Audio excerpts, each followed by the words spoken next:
Okay, I think we'll go ahead and get started. I'm sure there'll be people that will be filing in as we go along, but we want to stay on schedule. So thank you for coming today. On behalf of the UT School of Public Health, welcome to the Stallones Endowment Series lecture. It was created to establish a collaboration with leaders in public health from other schools. And we welcome you for this new reinstallment, our first since the COVID-19 pandemic. So thank you all for showing up in person, and thank you all to our virtual audience in other campuses. During the course of this lectureship series, I've got the honor of introducing Dr. Jared Stallones, who will be talking about the endowment as well as about the legacy of his father. And followed by that, Dr. Marcia Otto will introduce our keynote speaker, Dr. Alfredo Morabia, who will talk on the intersection of public health and medicine. If you have any questions at the conclusion of this, we will have plenty of time for questions and answers. And then afterwards, we will have some more food outside if you want to meet and talk to the speakers in person. So with no further ado, I'm going to introduce Dr. Jared Stallones. After attending high school here in Houston while his dad was serving here as the founding dean, Dr. Stallones went to the University of Texas at Austin, where he got both his bachelor's as well as PhD in education.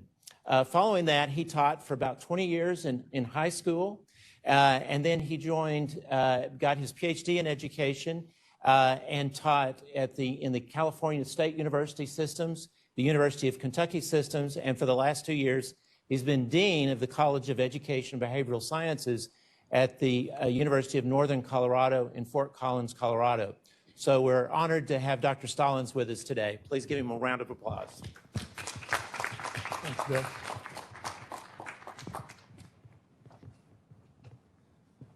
Okay, you have some really whiz-bang technology here, so bear with me. I want to bring you greetings from the Stallones family. I love this picture. This was about 1964. I'm strategically not in it, but my two older sisters are here. This is Reuel, and I bring you their greetings as well as mine and from our 6 living grandchildren, our 3 spectacular grandsons. We're very grateful for this appropriate remembrance of Stoney, and we're delighted that we could take part in it. I've been asked to summarize my father's legacy, and it's problematic.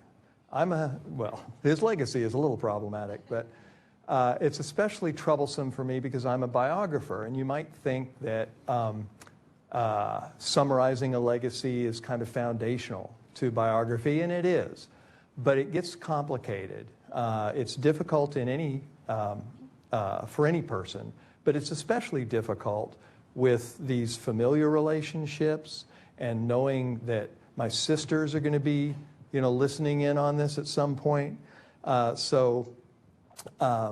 It's complicated.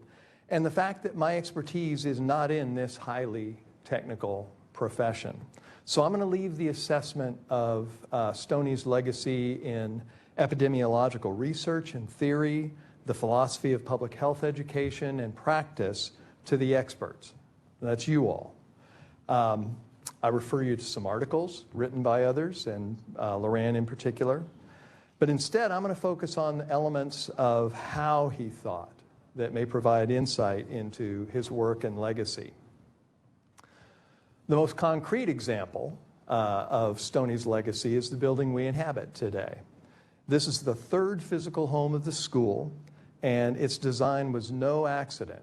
Architect Carl Kamrath was hired to design the structure, and he conceived it as 2 parallel 10-story towers, one for offices and labs and the other for classrooms and a library. When the model was first presented to Stoney, the story goes, he turned the 2 towers edge to edge and pushed them together and said, "Can we build it like this?" And Kamrath says, "Well, sure." And that's how the central lounges on each of the floors came about. The purpose of connecting the floors was to provide a common area where people could get out of their offices, out of their silos, share ideas, share thoughts, some of the things that we haven't been able to do during the pandemic as easily, to pollinate, cross-pollinate, and generate new ideas. In addition to the common areas, Stoney sought to encourage collaboration among faculty and with students by way of Friday afternoon beer busts. The lawn was a lot bigger back then. Shrimp boils, campouts, faculty retreats, and I hear that sometimes they got raucous. Stoney saw connections in everything, and that vision drove his interest in epidemiology. I once asked him why the field attracted him, and he explained that he had first been captivated by it when he realized that it was the nexus of disease pathology, which is something that interested him from his medical studies, and the complexities of human behavior, an area he found endlessly fascinating. And it's a field that incorporates sociology, anthropology, psychology, political science, and a dizzying array of other fields. Stoney wrote, "Communities are as much social as biological entities, and the explanations of disease occurrence in those settings invoke, in one way or another, all aspects of the human condition, all the interactions between people and their physical, biological, and social environments. That's what makes epidemiology so beautiful. The problems are endlessly complex, and everything is related to everything else." Stoney's conviction that cross-disciplinarity was essential to public health education was manifested in the original curriculum and structure of the school, the modules. This innovative arrangement housed faculty in traditional disciplinary departments, but also placed them in cross-disciplinary groups to explore topics such as urban health, rural health, and the like. Students were invited into these groups according to their interests. The design was unique and foresighted. An early accreditation report by APHA Committee on Professional Education concluded, "The organizational character of the school in which problem areas and disciplines intersect reflects what community health in the future is all about." During Stoney's tenure as dean from 1968 to 1986, while the matrix structure was in full flower, the school granted a total of 1,719 degrees. Many of those students went on to distinguished careers in research and education, developing even more intellectual children and grandchildren.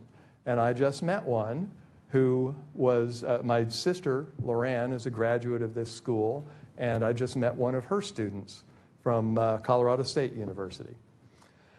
In time, I'm going too far. In time, the UT School of Public Health spread to other locations, San Antonio, El Paso, and elsewhere.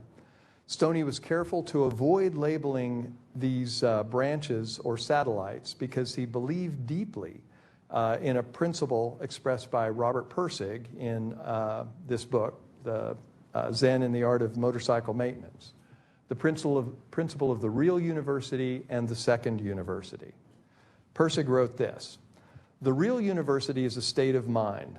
It's the great heritage of rational thought that has been brought down to us through the centuries and which does not exist in any specific location.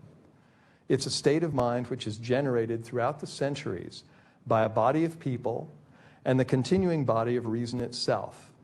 The second university is a different thing. It's a nonprofit corporation, a branch of the state with a specific address. It owns property, is capable of paying salaries, of receiving money, and of responding to legislative pressures in the process. But this second university is not the real university at all. It's a church building, the setting, the location at which conditions have been made favorable for the real church to exist." In commenting on that, Stoney wrote, "Pirsig expressed what I believe to be the essential, the essence of the university." He resonated with this idea because Stoney was endlessly intellectually curious, and he was drawn to others of the same bent. When he passed away, my sisters and I divided up his books. Reuel carted off 7 floor-to-ceiling bookshelves full of books in literature and art. Loran took an equal number of books in epidemiology and related fields, and I got 7 bookcases full of history and political science. The man read voraciously. He was also creative and had hobbies at different times in his life, including sailing, acting, drawing, wood carving, photography, rock collecting and polishing, camping, and tennis, to name just a few. He also loved to share what he learned. He was a natural teacher and a delight to listen to if you had the time. His discourses could run on. Because he was intellectually curious and autodidactic, he expected others to be as well. In a piece written for student orientation shortly before his death, Stoney wrote, "You are responsible for your own education. The school is planned to be an appropriate environment within which you may pursue this end. We have no required courses. There's a body of knowledge that you're expected to absorb before the faculty can or will certify you as competent in this field. How you acquire this combination of knowledge, skills, and attitudes, and the pace at which you acquire it, is for you to decide." This was student-centered learning long before it was trendy. A 1983 accreditation report observed, "The emphasis is on creating a milieu in which learning takes place rather than providing a menu of academic offerings. This is exciting and is a credit to those who have worked to build the school, particularly the dean, who has been the principal architect of this effort from its academic beginnings." Finally, Stoney advocated pursuing one's passion. Stoney put it this way: if it isn't fun, it isn't epidemiology.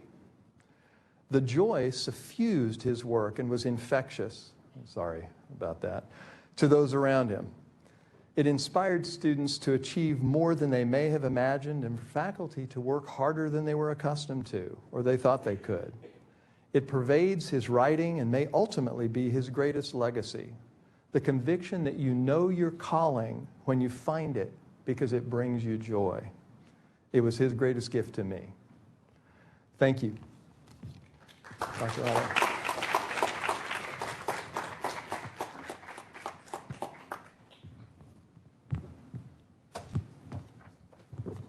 Can you guys hear me okay? Thank you, Jared, for that great presentation. It is my pleasure to introduce our keynote speaker and second speaker for today. I met Dr. Morabia years ago when I was a postdoctoral fellow at Harvard University, and I remember sitting just like you at my seat and thinking, wow, what an overview, having lots of ideas coming to my mind, because he was looking at epidemiology concepts and methods and presenting that from a historian perspective. And as I was trained in epidemiology, looking at methods at different slices of time, I had never really appreciated that connection. And so years later, when we are now, Brad Burks and myself, trying to brainstorm and find, okay, what can we bring to the School of Public Health? What are the questions ahead of us? We had just come back and still ongoing, going through a pandemic. And the thought came to mind, it would be wonderful to look at public health today through the course of history, right? This journey that we are going through. And very often, I'm not aware that there is a path that we are pointing to. So it was my pleasure when Dr. Morabia accepted our invitation to bring him to hear his thoughts on where the field is going. He's uniquely trained, and his perspective comes from a unique journey. He's been trained as he has a diverse and unique background, which combines liberal arts education with a strong training in medicine, epidemiology, and biostatistics. Dr. Morabia received a bachelor's degree majoring in Greek and Latin at Calvin College in Geneva, an MD from the School of Medicine at the University of Geneva, residency training at the University Hospital of Geneva, followed by training in occupational medicine in Italy. He holds an MPH, a Master in Science in Biostatistics, and a doctoral degree in public health, all from Johns Hopkins University.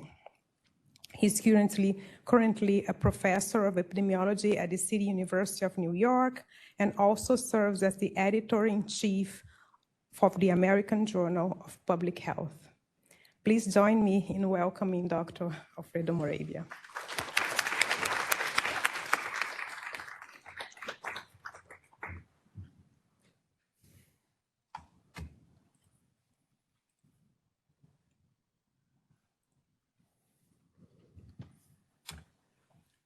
Thank you.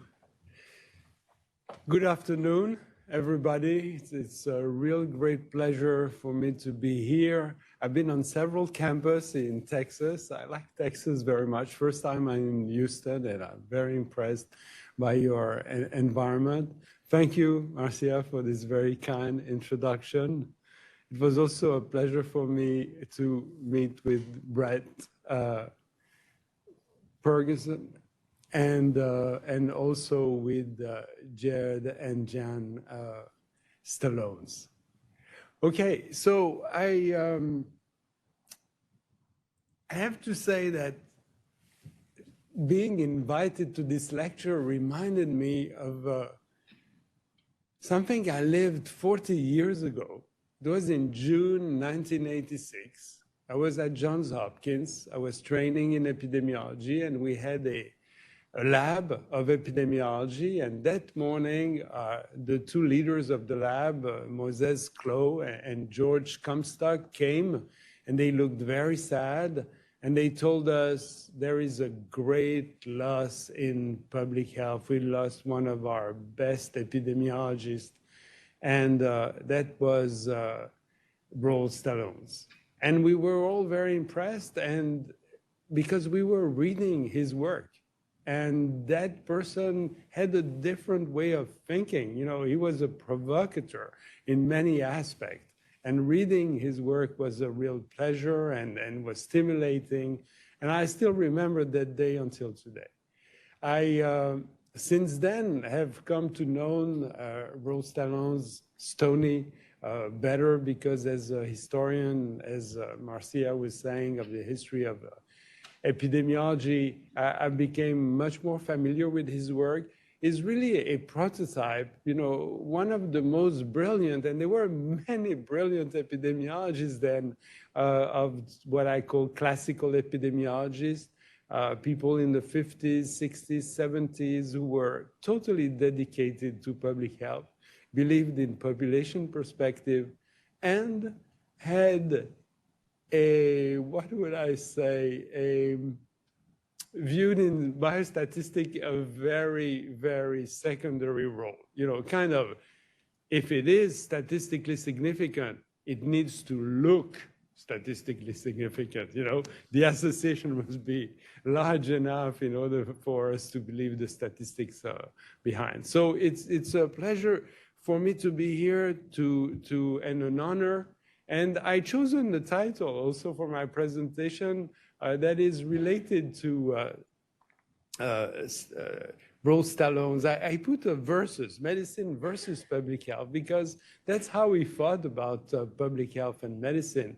He saw that as very different approaches to health, and the more public health, the less medicine would be needed in the future. So that's the reason for the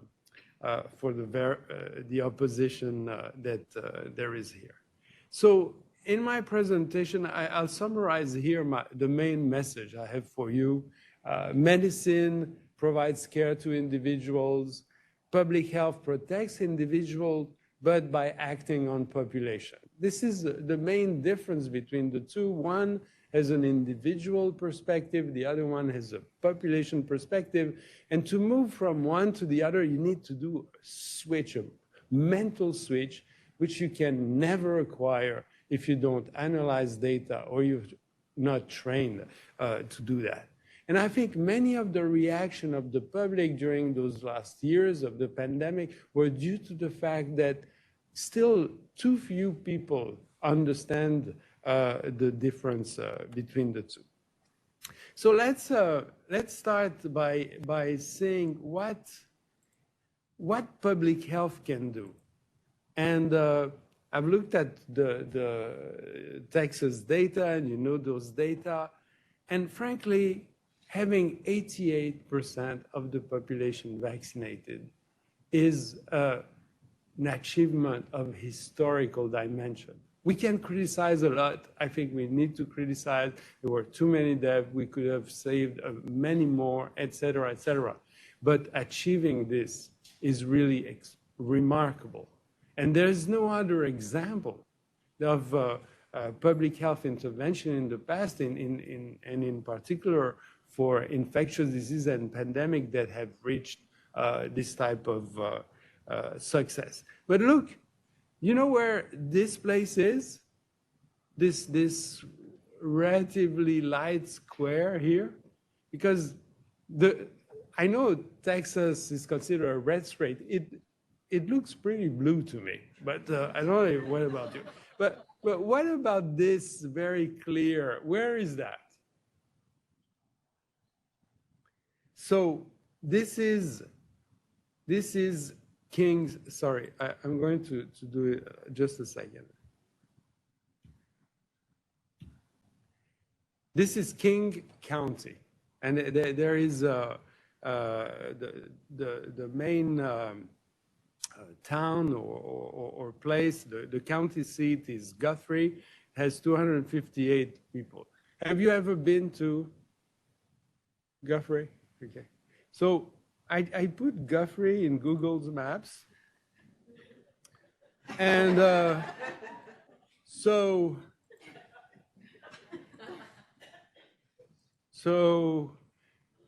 that's where I arrived, you know. So why do you think people in Guthrie were were so little vaccinated? Why were there so few vaccinated people in Guthrie?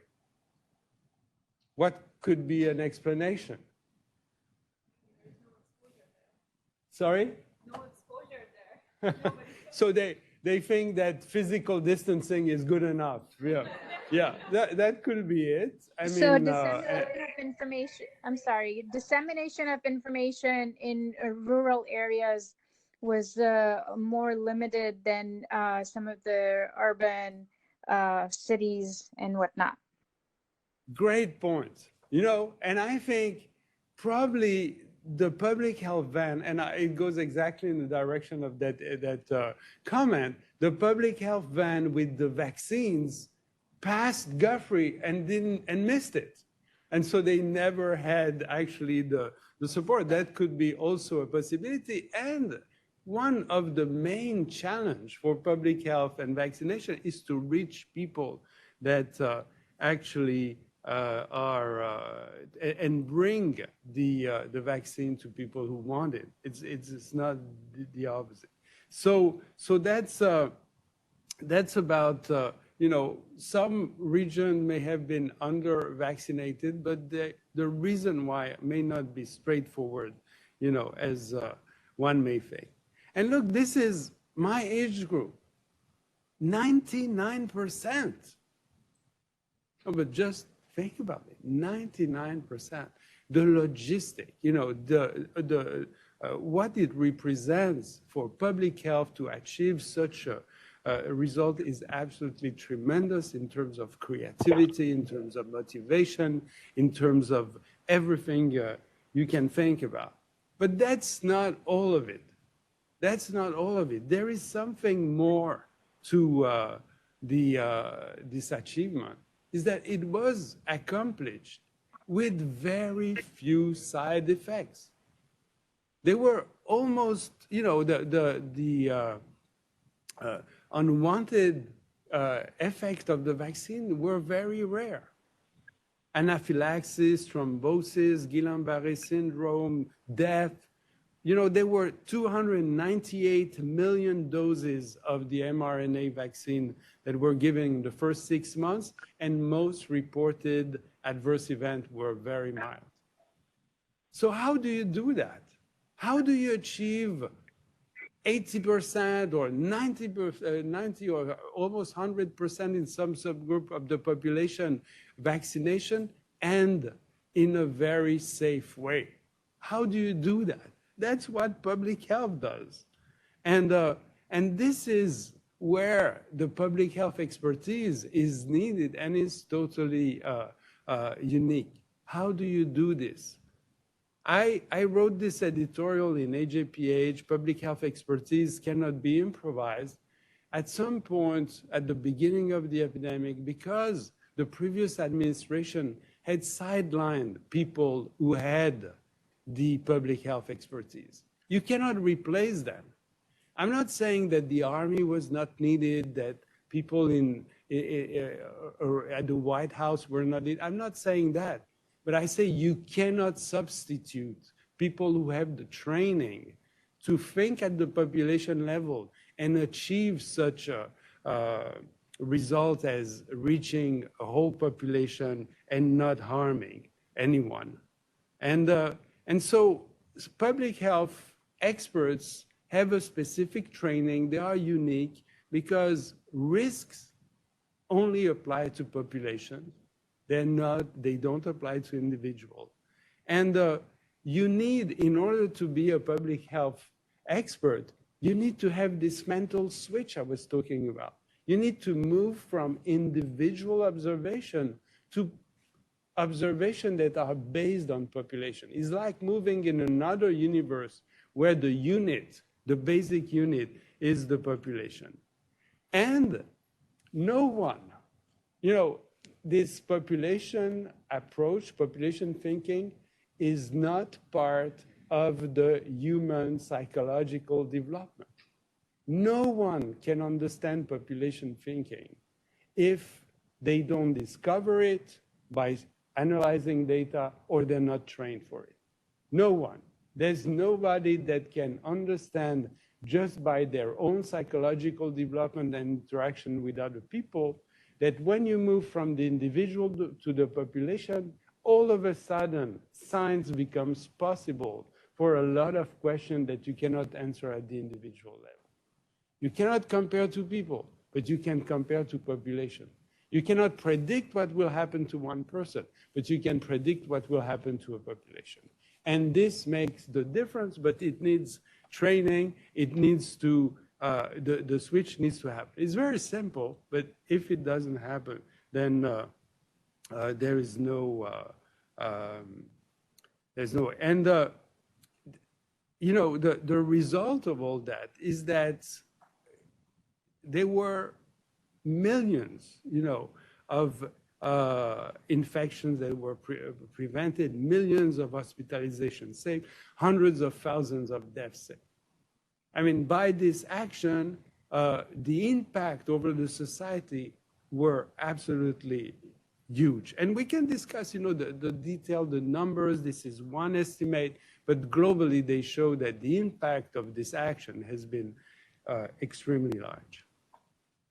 So what happened when you don't have this population thinking approach? This is what I've called the Hank Aaron phenomenon. I call it like that, but you're going to see what it means. Hank Aaron, you may know him. You may know him even much better than I do. Baseball player in Milwaukee from the Braves,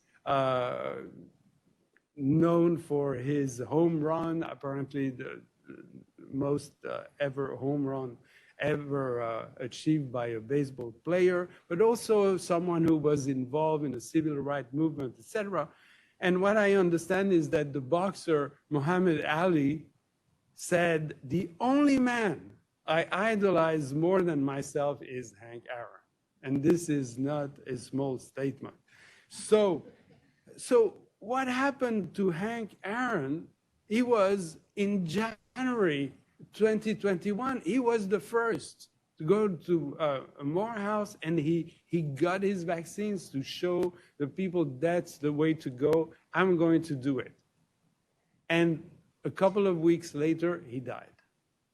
And so he died of a heart attack, and some people that were against the vaccine, and in particular that fund of Robert Kennedy Jr.'s Children's Health Defense, they started to say, well, it's connected.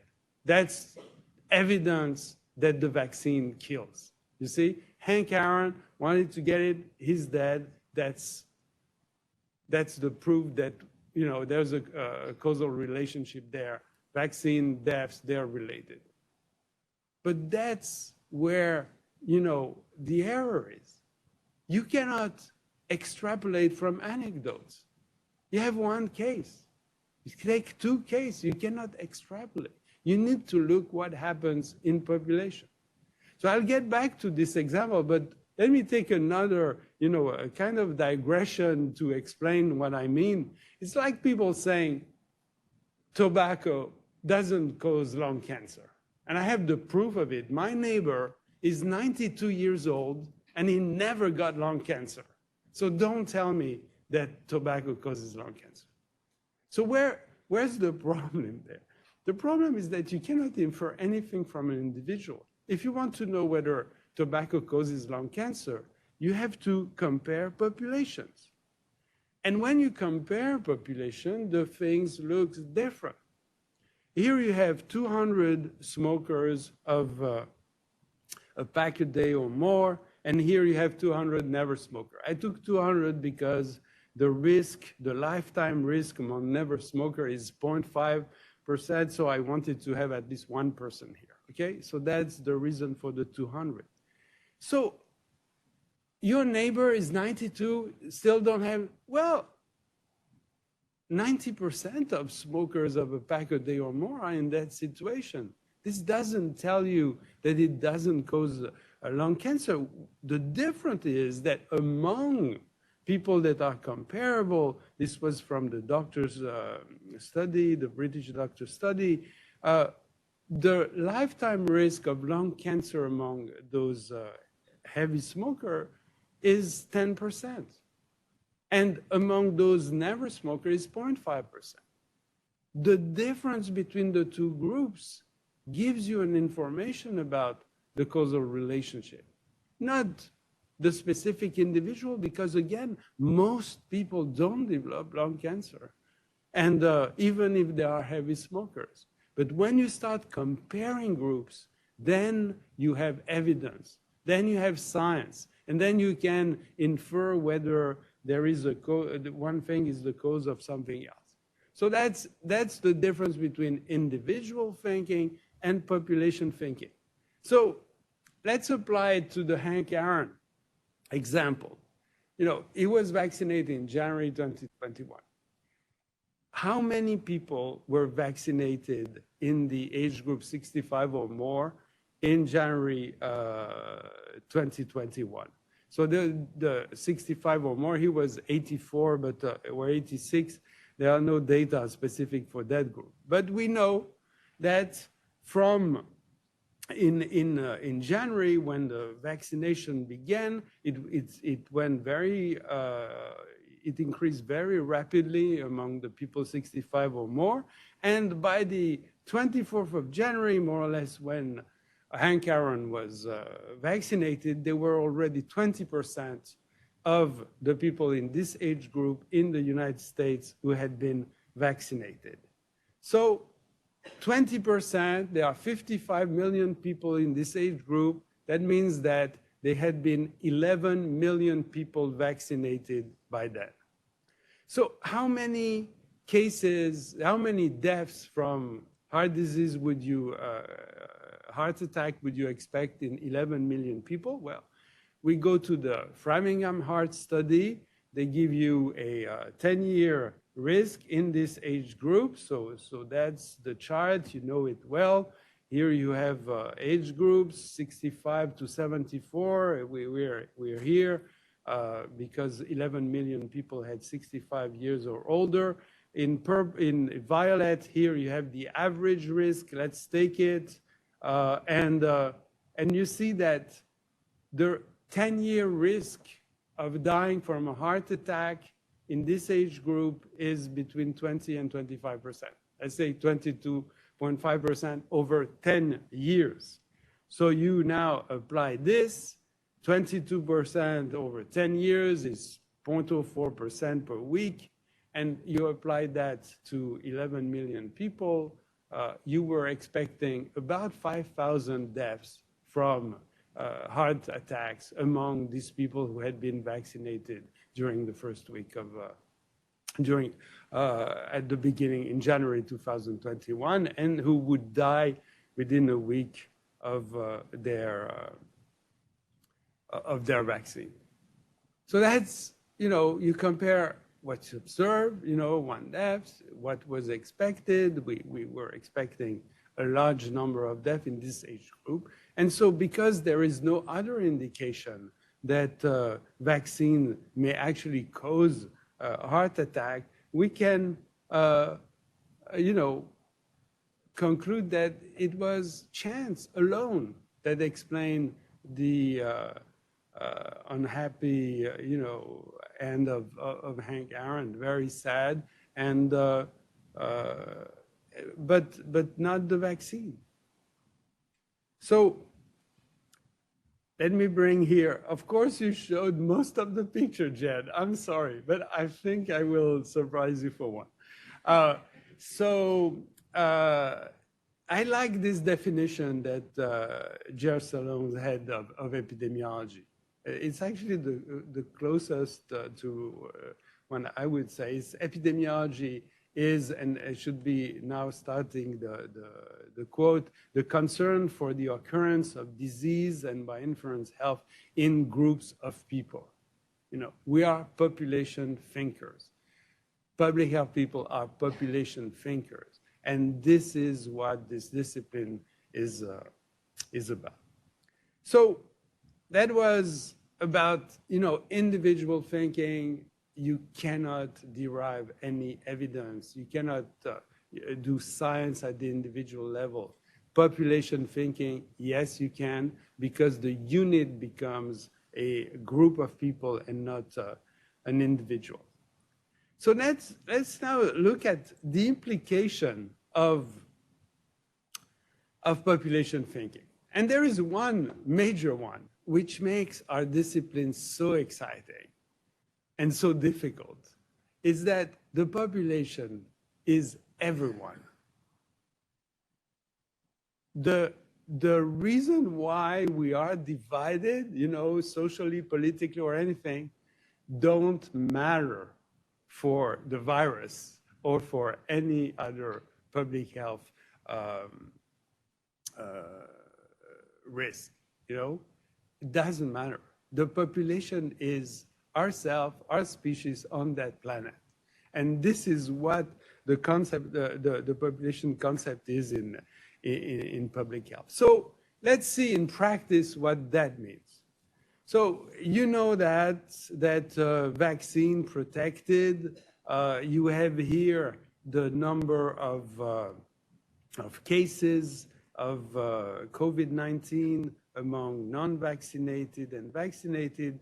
And even more striking, this was in 2021, and more striking, the deaths. Almost no deaths in the vaccinated and lots of deaths. Okay. So who are the vaccinated people in this country? Politically. Who are the non-vaccinated people in this country? Okay. So you don't want to say, I won't force you. I won't force you, that's fine. I know we're talking about the same thing.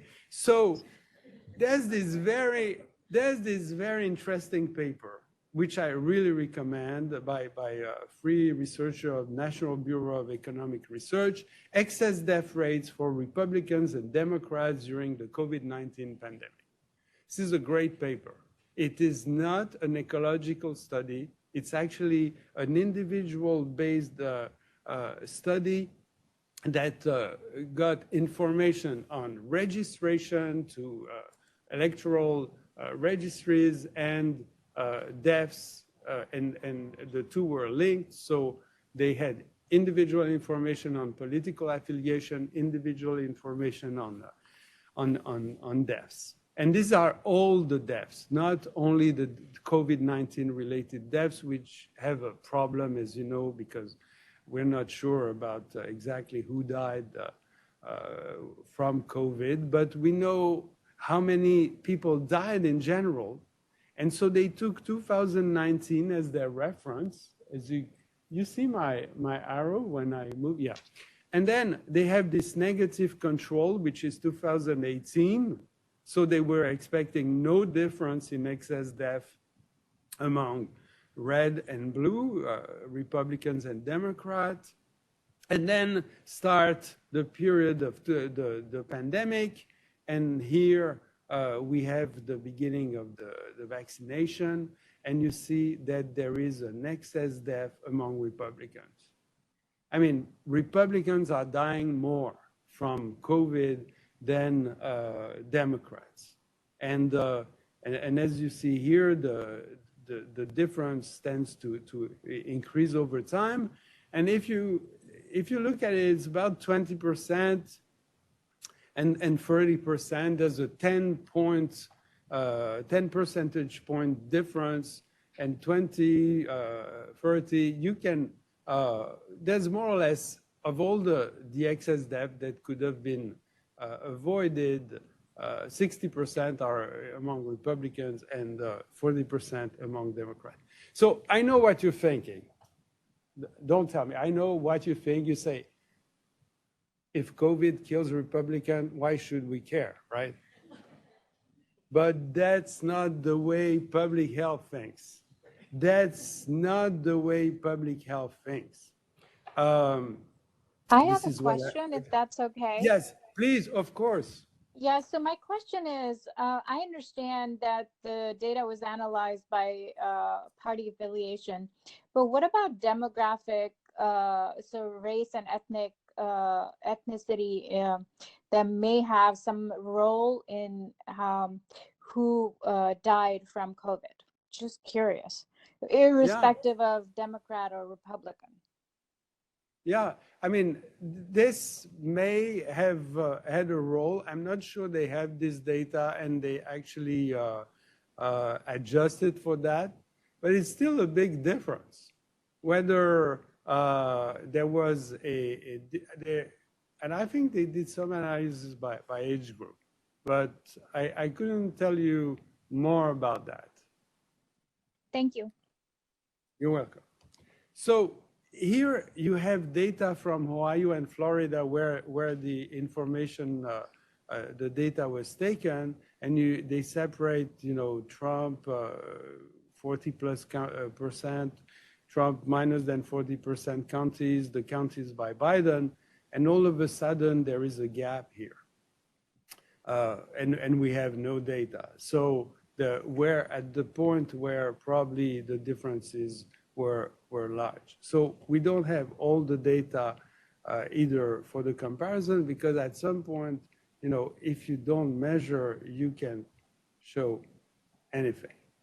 But so why do we care that Republicans die more from COVID-19? Why is it totally within public health way of thinking that we should care about everybody in the population, whatever their political affiliation or else is? Okay, public health needs to be all-inclusive to succeed. If we don't include everybody, then public health fails in some ways. And viruses do not sense political affiliation. The over-mortality among Republicans had consequences for everybody. Longer duration, it means that many people were non-vaccinated, so the pandemic lasted longer. There were more new variants, more deaths, more school closure, more businesses, bankruptcy, misery for everyone. So we need to be able to approach and convince everybody if we want to be successful in public health. And I think this is another finding from that same study, which has a very interesting message. You have, and by the way, the person who asked the question. I think this is probably an answer to your question, because as you see, before the vaccination, if you take the excess death among the people affiliated to the Republican Party or the Democrat Party, there were no differences. Before that, there were no differences. Differences occurred only after. So the group were probably pretty comparable in risk, in determinants of mortality in general.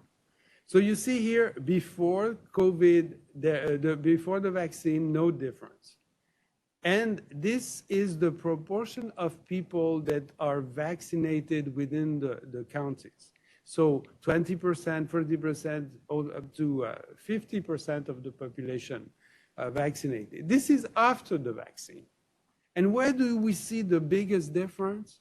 In the counties where very few people were vaccinated. But when you get to 50% vaccination, there's no difference anymore. The vaccinated protect the unvaccinated. But it's also possible that this doesn't go down to zero because the unvaccinated put the vaccinated at risk. And this is another dimension of the population characteristics of public health, is that everybody, influence everybody else. And in this case, the fact that people live in a county where prevalence of vaccination were larger protected them, even if they themselves didn't want to be vaccinated. So this is what public health is. It identifies collective threats, devises safe collective response, and the success of these responses depends on reaching everyone. Okay, it's all inclusive. And that's both the challenge and the great aspect of public health. We need to access everyone and go beyond the artificial separations, artificial with respect to health, that exist in society. And there is another interesting aspect of this all-inclusiveness, is that public health is actually incompatible with conservative, racist, xenophobic, chauvinist ideologies. Because all those ideologies, they exclude. And the logic between with exclusion is destruction, if you want to get rid of the risk. So all those fascists, Nazis, white supremacists want to exclude people, and they are incompatible with public health. Whether it's Jim Crow laws, whether it was the discrimination among the LGBT people, whether it is extermination of people in concentration camp, all this is incompatible with public health. And what is also incompatible is trying to exclude people from access to public health and benefits, etc., because they are not legally in the country. And we had this issue about the cruel consequences of anti-immigrant rhetoric, because by threatening immigrants with being deported or not becoming citizens if they were going into health centers or they were applying for public health related to benefits related to poverty, Medicaid, etc., or food stamps, many immigrants were not protected against the pandemic, and this hurted them, of course, but all of us too. So we need to be all-inclusive, whether it's Republicans, whether it's immigrants, whether it's people who have different sexual orientation than the majority, etc. So yes, we care about Republicans dying more than Democrats because of the COVID-19 pandemic. Public health is all inclusive. It should reach everyone. Okay, so is this public health achievement contrary to freedom? Do we need to limit freedom in order to achieve, to reach everyone and be successful in public health? And I want to review some of the arguments, that have been raised against public health here. So there have been all these ideas that accepting or not the vaccine was like a medical choice. It was like medical freedom. You go to your doctor wants to give you a treatment, you say no, you don't get it, you say yes, you get it, you're free to decide, okay? So that was medical choice is a human right, but that's true. I mean, that's partly true because you need to get to the doctor and be able to tell the doctor, no, I don't want your treatment, in order for that freedom to apply to you. And actually, there is this quote by Reuel Stallones that says, has anyone not experienced or had experiences related to him of encountering first on entry into a medical care facility a demand for proof of ability to pay? I can understand how people will tolerate many kinds of indignities, but cannot understand why this one has not fomented revolution. Okay, so medical freedom is true in the abstract and should be respected, but in practice, it's not always respected. But that's another question. The question here is whether public health infringes on freedom. And actually, public health is about populations protecting themselves against, risk that individuals cannot fight. There are things like a pandemic that we cannot fight at an individual level. Okay, we need to fight them collectively. And that's where our freedom comes from. There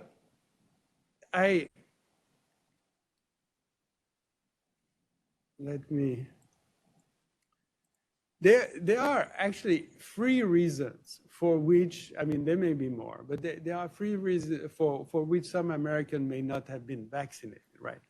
Lack of access is the most important.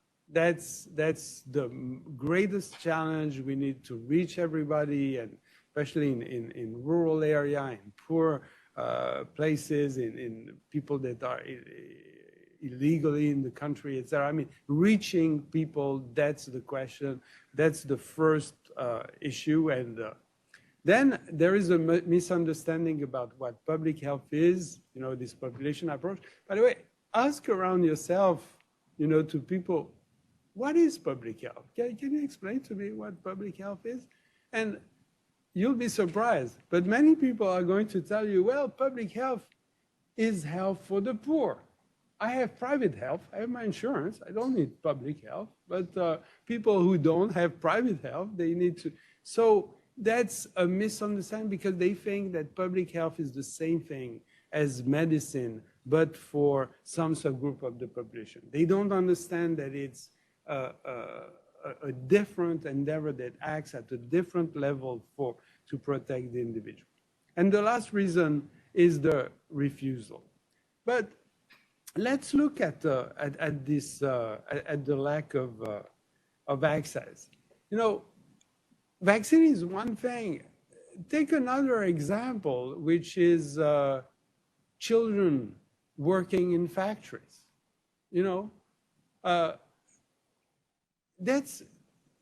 They don't have access to a healthy development. I have pictures here of, sorry. This was in 1911, children working in factories, again, young boys working with coal and anthracite and, killing themselves, hurting themselves. If today any large company wanted to hire children, we wouldn't say, yeah, it's your freedom, but we don't recommend it. No, we wouldn't do that. These people would go in jail, and that's it, because there is a law. The 1938 Fair Labor Standards Act that protects those children and protects us all, because these are the future of the nation too, right? It's the same thing with vaccine. We protect the whole community by trying to reach and convince everyone to be vaccinated. Okay. So I have just do I have time a little bit, or am I going overboard here? Oh, okay. So I don't know what this guy means with his mask and the allusion of the Declaration of Independence of 1776. It could go both ways, but I think many people think that those manifestations were meant to say that we want to defend our freedom against the vaccination and public health. But there is a strong historical mistake here. And I just want to remind you something for those of you who don't know maybe it already. This was an article in the Washington Post, and you have George Washington here, and it's an anachronism. There was no vaccine then, but there was inoculation against a disease called smallpox. And inoculation consists of scratching the skin, putting some smallpox into it, and letting people having a more benign form of the disease. So what happened during the Revolutionary War is that the Continental Army, once they decided, they would split with Britain, the Continental Army was, comprised of people from rural areas who had never been in contact with smallpox. And on the other side, you had the British Army who had been in contact with smallpox, but in addition was inoculated their soldier who had not been in contact. So when you had a meeting between those two, the Continental Army was catching the smallpox, and they were all regiments would disappear. And actually, in 1776, there were regiments sent in Canada, and to block one way by which the British could have taken the revolution in the back, and they were very successful. But at some point, those regiments got smallpox, and they were annihilated. And that was a very strong message. John Quincy Adams, that will be president a little bit later, wrote to Abigail Adams, who was his wife, and he said, "Our misfortunes in Canada are enough to melt a heart of stone. The smallpox is 10 times more terrible than Britons, Canadians, Indians together. This was the cause of our precipitate retreat from Quebec. This is the cause of our disgrace at the center." So Continental Army was losing wars, battles after another, because they were not inoculated and protected against smallpox. And that's the moment in which the Continental Congress approved the decision against, people who thought, if you die from smallpox, it's providence, we cannot do anything against it. They forced the systematic inoculation of all the soldiers. And there, the direction of the war changed. And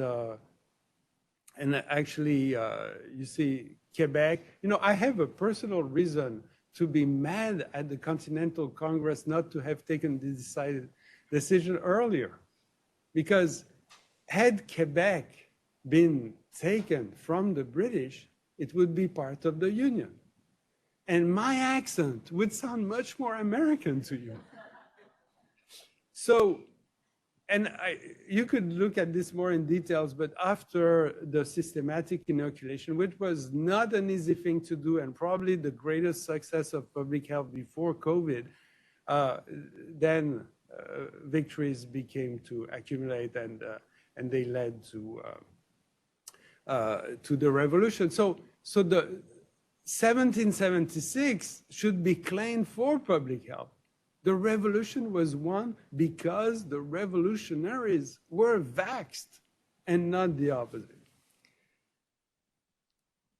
Okay, so I have one last chapter. It's going to be relatively short. I want to just to go over the question, is there a backlash now after those years of pandemic and the reaction to public health, or are we in front of a huge opportunity? So first of all, I think that when 76% of the population is vaccinated, people have voted with their arms. They are in favor of vaccination, and they were in favor of being protected by public health. They can be changed in ideas over time. That's very natural. But the only place that I know where the population has been polled about whether or yes or no they wanted to have a vaccine pass for COVID is Switzerland. And they had one of these popular votes, very common in that country, usually favor conservative decision. Switzerland is a very conservative country. It's very similar to Texas. It has a few blue cities in a sea of red conservative rural areas. And so here you have the opposite. This is the Swiss flag. It's not the Red Cross flag, I just want to tell you. Often we see here on lifeguards that they have this flag, but these were a campaign against it. And still, 62% of the voters voted in favor of having a COVID-19 certificate. And this meant vaccine, negative test, or immunity, enter bars, cafe, restaurants, cinema, museums, sporting event, face-to-face university classes. So we have, and I think that's very logical. Most people want to be protected, and they understood that there was a logic behind the certificate that they supported. And Switzerland is not the most vaccinated country in Europe, only 65% of the population, but it's a majority. And if you look at in the US, those were the data for 2021, 2022. It's a Pew Research project, a survey. Are you in favor of requiring US adults in the US to show proof of COVID-19 vaccination? Travel by plane, 61% were in favor, still 58%. Go to sporting event, etc. And so there is a large agreement. Whether it wanes over time, that's normal. You know, after centuries of plague in Europe, people were accepting a lot in terms of quarantines and limitations of movement. When plague disappeared, they didn't want that anymore. Same thing for cholera. You know, that this wanes over time is not a sign of that people were in disagreement. It's an indication that people react normally and just so. Of all the reasons that we saw why people reacted, why some people weren't vaccinated, lack of access we covered, misunderstanding is another. And refusal is, of course, a third one, which in my view is only for a majority of the population. But it's still important, and we need to take it into consideration and to care about it because we want to reach everyone in the population. So public health approach prioritizes trying to convince as much of the population as possible to follow public health recommendation. There's no way you can skip that. If you don't convince, you won't be successful. And I've interviewed John Kasich, who was former governor of Ohio, and he, a Republican, he understands that. He knows that in the years to come, people are going to be bragging about the number of deaths that were saved. And what he says is extremely important. He says, it would be a fun challenge to explain to people how your family and you are kept safe by public officials who get up every day and figure out how we can have safe communities. The public health success of these recent years are going to be a political asset. And both moderate Republicans and Democrats are realizing that. And we need to be bragging about it. But we need also to be very humble, because public health can do mistakes. And if public health is not just, there could be catastrophe, and we need to be aware of it. That's why we need to listen and convince. But those are past,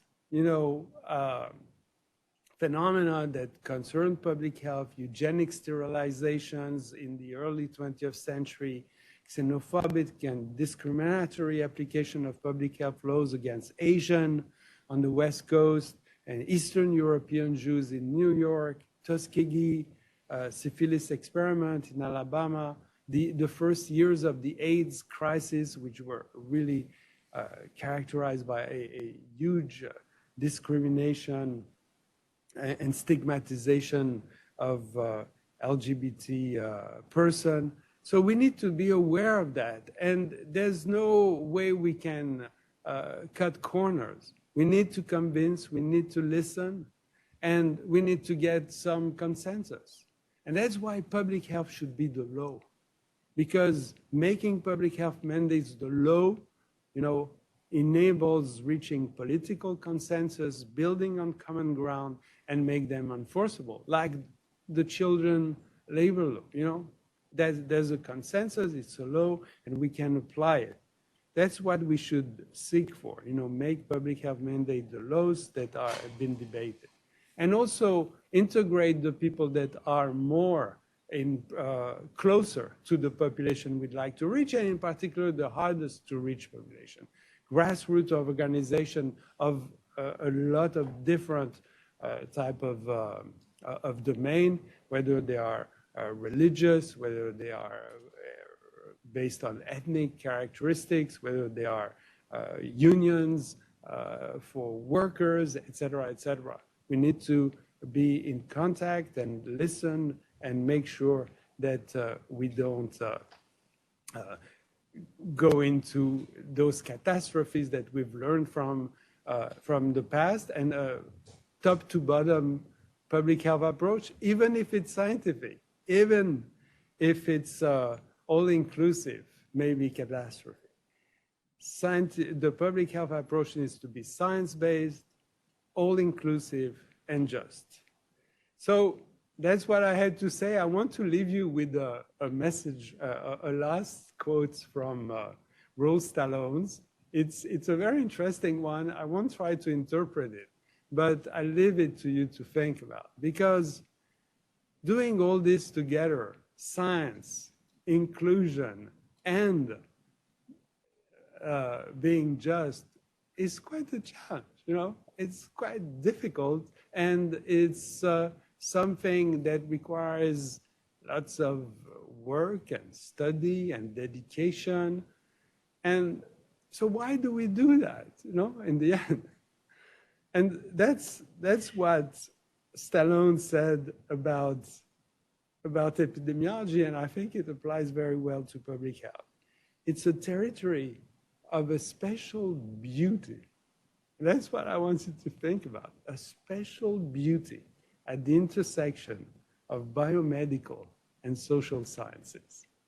And I think if we're here today together is that we are attracted by that beauty too. I don't know if you had this picture. Okay, thank you. That was all I had to tell you.